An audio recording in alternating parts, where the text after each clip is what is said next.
नमस्कार दोस्तों, अहमदाबाद गुजरात से मैं कल्पेश भाटिया मोदी बोल रहा हूँ।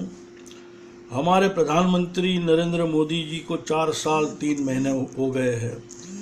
हमको ऐसा लग रहा था कि इनकी भाषा में कुछ फेरबदल होगा, अच्छी भाषा बोलेंगे, गुजरात की तरह हमारे देश को देवादार नहीं बनाएंगे। लेकिन इनकी भाषा में बचकाना हरकत ही है।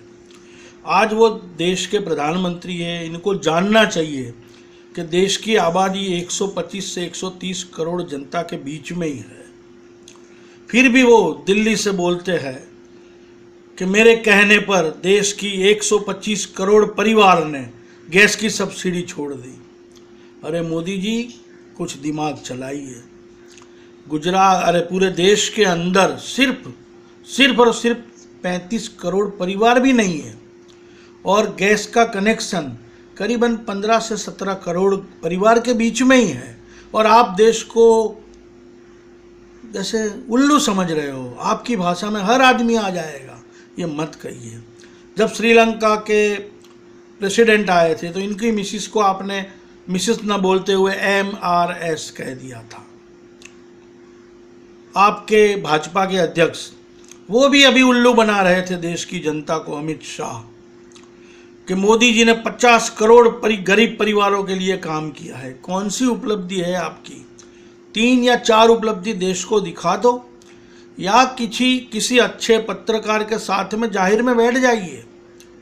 आप प्रधानमंत्री हो, लोकशाही वाला देश है और विपक्ष की भूमिका भी बहुत बढ़िया होती है।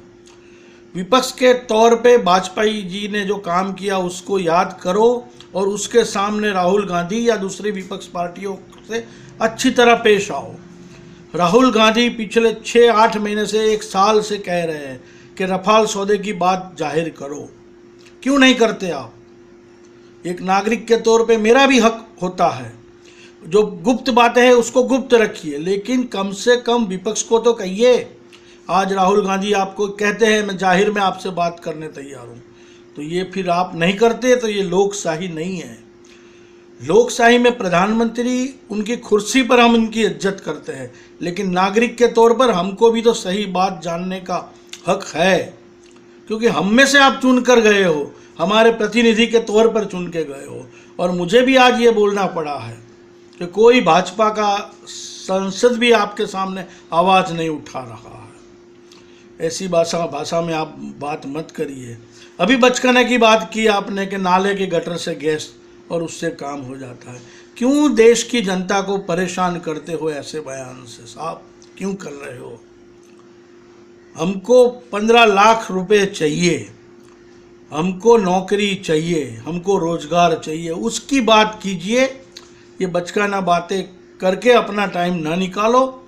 और भाजपा की भी इतनी आज वो नहीं है कि आपसे डर रही है, क्योंकि ऐसे प्रधानमंत्री जी से तो देश धीरे धीरे बर्बाद हो रहा है। आपका कहाँ गया वो श्री रविशंकर जो 45 रुपये डॉलर की बात करता था? आज 69-70 तक डॉलर आ गया है। ऐसा शासन कि सिर्फ आप विदेश में घूमो, वहाँ क्या MOU करते हो, क्या करते हो, कुछ नहीं। न देश की न फिक्र है न चिंता है। भाजपा का आदमी रेप पे रेप किया जा रहा है और आप, महाराज आप ऐसा न करो, ये देश का सोचो। कोई अच्छे से पत्रकार को क्यों नहीं आप ले देते इंटरव्यू? क्यों डर रहे हो आप? आप कम पढ़े हो, मैं तो शुरू से जानता हूँ, लेकिन आप देश को बेवकूफ़ नहीं बनाओ। आपके हाथ जोड़ते हैं, नहीं तो इस्तीफा दे दो।